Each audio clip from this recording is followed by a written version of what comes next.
दोस्तों, आप सभी भगत सिंह को तो जानते हैं, लेकिन क्या आपको मालूम है वीर भगत सिंह के फांसी के कुछ घंटों पहले क्या हुआ था? आज हम भारत के इस वीर पुरुष के बारे में बताने जा रहे हैं। ये सुनकर आपका हृदय भी रो पड़ेगा। ऐसे ही नहीं हमें आजादी मिली, वीर सपूतों ने बहुत कुछ सहा है, अपना खून बहाया है, तब हमें आजादी मिली है। भगत सिंह, सुखदेव और राजगुरु तीनों लाहौर के सेंट्रल जेल में बंद थे। तारीख थी 23 मार्च 1931। यह दिन हर दिन से कुछ अनोखा था। उस दिन रात को प्रकृति मानो रो रही हो, मानो जैसे कोई माँ अपने बच्चे के लिए रो रही हो। सुबह सब शांत हुआ। तीनों वीर सपूतों को फांसी होनी थी, लेकिन उस वक्त अंग्रेजों ने इनको तय की हुई तारीख से पहले ही फांसी देने का निर्णय लिया, मानो प्रकृति को पहले ही इस बात का संदेश हो चुका था।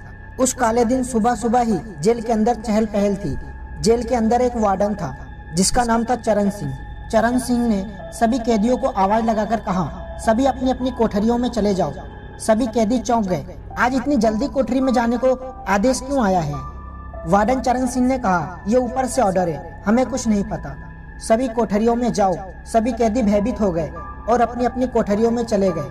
उसी समय जेल का नाई, जिसका नाम बरकत था, बरकत लुकता छुपता कोठरी के बाहर फुसफुसाता हुआ चला आ रहा था। उसकी आंखें कुछ बोल रही थी, कुछ कह रही थी। वो अपनी आंखों को छुपा रहा था। एक कैदी ने धीरे से उस नाई से पूछा, क्या बात है, आज इतनी जल्दी क्यों बंद किया गया हमें, क्या कारण है? तो बरकत नाई ने उसके कानों में धीरे से कहा, पता है, आज रात एक दिन पहले ही भगत सिंह, सुखदेव और राजगुरु इन तीनों को फांसी दी जाएगी। सभी कैदियों की आंखों में आंसू आ गए। उस वक्त पंजाब के एक कैदी ने बरकत नाई से कहा, क्या तुम भगत सिंह की कोठरी तक जाओगे? क्यों? कैदी बोला, जाओ, जाकर भगत सिंह का कोई भी सामान मिले, पेन मिले, उसका कपड़ा मिले, जो कुछ भी मिले हमें लाकर दे दो। नाई ने कहा, क्यों? ताकि वो सामान मेरे हाथ में रहेगा तो मैं अपने बच्चों को बताऊंगा, अपने परिवारजनों को बताऊंगा, ये भगत सिंह का पेन है जिसने बहादुरी के पीछे प्राण दे दिए, पर वो कभी झुका नहीं। बरकत नाई दौड़ते हुए कोठरी में गया। नाई देखता है एक छोटी सी कोठरी है जिसका नंबर 14 नंबर की कोठरी में मानो एक शेर यहाँ से वहाँ डोल रहा हो। उस शेर की भांति भगत सिंह वहाँ डोल रहे थे। चेहरे पर कोई डर नहीं, केवल मुस्कुराहट थी। वो छोटी सी कोठरी जिसमें उनके लिए कोई व्यवस्था नहीं, और वहाँ चौड़ा बदन लेकर एक शेर उस कोठरी में डोल रहा था। बरकत नाई वहाँ से पेन ले आया, लाकर कैदियों को दे दिया। आपस में होड़ मच गई, कैदी लड़ने लगे। बरकत नाई वहाँ से चला गया। 14 नंबर कोठरी में हमारे राष्ट्र का शेर उसमें डोल रहा था। फांसी के ठीक 2 घंटे पहले भगत सिंह के वकील, जिनका नाम था प्राणनाथ मेहता, वो आए और उन्होंने कहा, शेर तुम्हें पता है? वो बोले, क्या? तुम्हारी फांसी की तारीख के 12 घंटे पहले ही तुम्हें फांसी दी जा रही है। ये सुनकर भी भगत सिंह के चेहरे से मुस्कुराहट नहीं गई और उन्होंने शेर की भांति बुलंद आवाज में कहा, क्रांतिकारियों को तो मरना ही होता है। और उन्होंने कहा, अच्छा ये बताओ, तुम हमारी पुस्तक लाए हो कि नहीं? प्राणनाथ मेहता तो चौंक गए कि कुछ देर बाद इनकी फांसी है, ये पुस्तक मांग रहे हैं। लाइब्रेरी से जो पुस्तक लाए थे वो भगत सिंह को दे दी।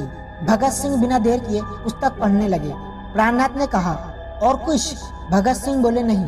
मेहता ने कहा, अगर आप देश को कुछ अंतिम संदेश देना चाहते हो तो दे दो। भगत सिंह ने बिना अपना मुंह किताब से हटाए 2 संदेश दिए, साम्राज्यवाद मुर्दाबाद, इनकलाब जिंदाबाद। बस इतना कहकर उन्होंने ध्यान ही नहीं दिया। चेहरे पर कोई डर नहीं, मरने का कोई भय नहीं। शेर मानो पिंजरे में जरूर बंद है, पर इस शेर को किसी का डर नहीं। जाते जाते मेहता को भगत सिंह ने कहा, सुनो, सुभाष चंद्र बोस को मेरा धन्यवाद कह देना, उन्होंने मेरी बहुत मदद की है केस में। जा तो रहे हो, धन्यवाद कह देना। भगत सिंह बहुत बहादुर थे।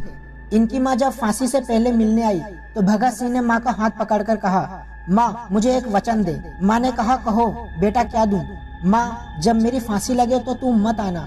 माँ ने कहा, क्यों ना आऊं? माँ, तू आएगी, मुझे फांसी पर लटकता देखेगी तो तू रो पड़ेगी, और तू रो पड़ेगी तो लोग क्या कहेंगे? एक क्रांतिकारी की माँ रो रही है, एक क्रांतिकारी की माँ कमजोर है, इसीलिए तू आना मत, ताकि मैं बता सकूं, मैं इनकलाब जिंदाबाद का नारा दे सकूं। माँ, तू मत आना। माँ, मैं तुझे वचन देता हूँ, मैं फांसी पर चढ़ते चढ़ते भी इनकलाब जिंदाबाद ही बोलूंगा। मैं ये वचन देता हूँ। माँ, मैं वचन देता हूँ, शेर का बेटा हूँ। माँ की आंखें भर गई। भला ऐसी कौन सी माँ है जो अपने बेटे की फांसी सुनकर उसका हृदय न पिघले? पर धन्य है भगत सिंह की माँ। उसने कहा, जा बेटे, चिंता मत कर, मेरा हाथ तेरे साथ है, मैं नहीं आऊंगी अगर तू इससे प्रसन्न है। ये बहुत बहादुरी की बात है। मेहता जो वकील थे वो सुखदेव और राजगुरु से भी मिले। जेल अधिकारी को समय का पता लगा कि 7 बजे फांसी देनी है। जेल अधिकारी ने खबर भेजी, भगत सिंह आपकी फांसी के 12 घंटे पहले ही आपको फांसी दी जाएगी। उन्होंने कुछ नहीं कहा, किताब पढ़ते रहे। भगत सिंह के जेल में एक सफाई कर्मचारी था जिसका नाम था बेबे।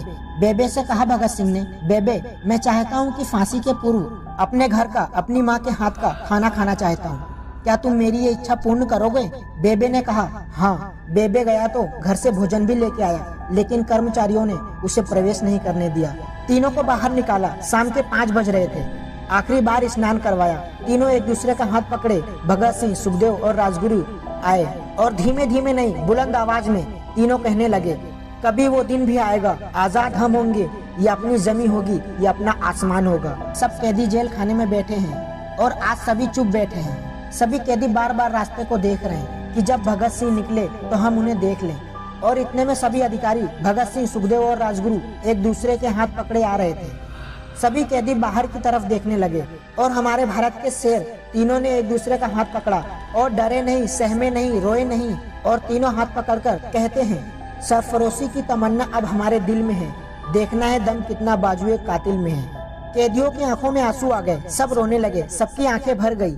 इनकलाब जिंदाबाद के नारे लगाते तीनों चल पड़े। तीनों जैसे ही पहुंचे, उनका वजन तोला। फांसी देने वाला जल्लाद भी था। इनके मुंह पर काला कपड़ा नहीं डाला गया और तीनों से पूछा गया, पहले कौन जाएगा? राजगुरु ने आगे बढ़कर हंसते हंसते फांसी को चूमकर गले लगा लिया। बारी बारी से तीनों ने फांसी के फंदे को गले से लगा लिया, लेकिन ये बहादुरों ने न रोए न घबराए, इनकलाब जिंदाबाद कहते हुए भारत माता के लिए अपने प्राणों की बलिदानी दे दी। उस जेल का वार्डन चरण सिंह, जब उसने ये फांसी देखा और वो लड़खड़ाता हुआ अपने कमरे तक गया और पहली बार अपने जीवन में वो 1.5 घंटे तक रोया, क्योंकि 30 साल के करियर में उसने हजारों लोगों को फांसी चढ़ते देखा, पर पहली बार ऐसे बहादुरों को फांसी चढ़ते देखा कि चरण सिंह का हृदय भी पसीज गया। पहली बार किसी बहादुर को देखा, आंख डूब गई। ऐसे ही नहीं मिली हमें आजादी, राष्ट्रभक्ति के लिए अपने प्राणों को न्यौछावर कर दिया ऐसे शेरों ने। जिंदगी में तुम भी अगर संकटों से लड़ना चाहते हो तो बहादुरों की तरह बनना, कायर मत बनना। मानव और राष्ट्र के लिए शेर बनकर आगे खड़े रहना, राष्ट्रभक्ति से बढ़कर कोई भक्ति नहीं। जय हिंद।